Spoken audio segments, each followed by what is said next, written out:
யூசுவலாக எப்பயுமே கேசரி, பாயாசம் இல்லை குலாப் ஜாமுன் இந்த மாதிரி எப்பயுமே ஸ்வீட் ரெசிபி அந்த மாதிரி செய்வோம். விருந்தாளிங்க வந்தாங்கன்னா ஒரு சூப்பரான இந்த வெள்ளை பூசணிக்காய் வச்சு ஒரு காசு அல்வா எப்படி செய்யுதுன்னு பார்க்கலாம். அதுக்கு இதோட தோல் எல்லாம் உரிச்சிட்டு அதில் இருக்க சீடெல்லாம் எடுத்துகிட்டு இந்த மாதிரி ஸ்லைஸாக நான் வந்து கட் பண்ணி கழுவி வச்சுருக்கேன். இதை இந்த மாதிரி ஒரு துருவுற கிரேட்டர் எடுத்து அதில் நல்லா துருவிக்கலாம். இது கொஞ்சம் தண்ணி விடும். தண்ணி தனியாக புழிஞ்சு வச்சுக்கோங்க. புழிஞ்சு தனியாக எடுத்து வச்சுக்கோங்க. அந்த பூசணிக்காவும் தனியாக எடுத்து வச்சுக்கோங்க. அதுக்கப்புறம் பேனை ஹீட் பண்ணிவிட்டு ஒரு 1.5 ஸ்பூன் அளவுக்கு கீ போட்டுக்கோம். கீ உருகிட்டதுக்கப்புறமா நான் வந்து கேஷ்யூ நட் முந்திரி வந்து ஒரு 10 பல் எடுத்து வச்சுருக்கேன். அதை வந்து இதில் ஆட் பண்ணிக்கிறேன். இதை போட்டுட்டு நீங்கள் நல்லா ப்ரௌனாக அதை வந்து ரோஸ்ட் பண்ணிக்கோங்க. இது இல்லைனா நீங்கள் வேறு ஏதாவது சீட்ஸ், பம்கின் சீட்ஸ் இல்லை வேறு எது வேணாலும் நீங்கள் வந்து ஆட் பண்ணிக்கலாம். நான் வந்து முந்திரி மட்டும் ஆட் பண்ணியிருக்கேன். இதை தனியாக ரோஸ்ட் பண்ணி தனியாக எடுத்து வச்சுக்கிறேன்.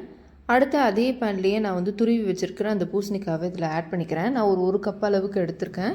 இதை நல்லா போட்டு இந்த நெய்யிலேயே நல்லா ரோஸ்ட் பண்ணுங்கள். இதை நல்லா போட்டு வதக்குங்க. நல்லா அந்த நெய்யோட ஃப்ளேவரும் இது கூட சேர்ந்து ரொம்ப சூப்பராக ஒரு வாசனை வரும். வதங்கினதுக்கப்புறமா 1 கப்பு பூசணிக்காய்க்கு நான் 1/2 கப் அளவுக்கு சுகர் வந்து ஆட் பண்ணிக்கிறேன். அதை ஆட் பண்ணிவிட்டு நல்லா மிக்ஸ் பண்ணிக்கோங்க. சுகர் நல்லா உருகி வரும்.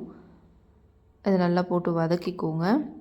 வதங்கினதுக்கப்புறமா நான் வந்து ஆல்ரெடி தனியாக எடுத்து வச்சுருக்கேன்ல பூசணிக்காயோட தண்ணி, அதை இது கூட வந்து மிக்ஸ் பண்ணிக்கலாம்.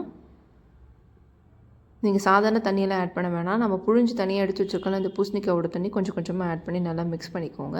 அதுக்கப்புறம் ஒரு ஃப்ளேவருக்காக ஏலக்காய் பொடி வந்து ஒரு 1/4 ஸ்பூன் அளவுக்கு இதில் வந்து நான் போட்டுக்கிறேன். அதை இதில் ஆட் பண்ணிவிட்டு நல்லா மிக்ஸ் பண்ணிக்கோங்க.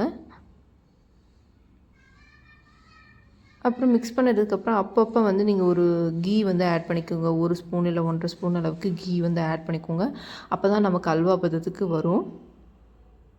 கொஞ்சமாக இப்போ கீ ஆட் பண்ணிவிட்டு நல்லா நான் வந்து மிக்ஸ் பண்ணிக்கிறேன்.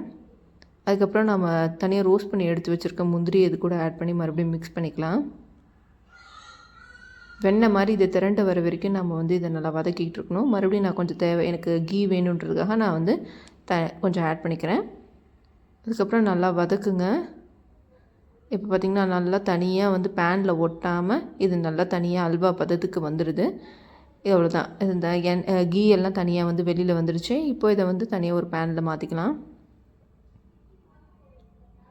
அவ்வளோதான், நம்மளோட காசி அல்வா ரெடி ஆகிடுச்சு. நீங்களும் வீட்டில் ட்ரை பண்ணி பாருங்கள். ஸ்வீட் எடுங்க, கொண்டாடுங்க. தேங்க்ஸ் ஃபார் வாட்சிங்.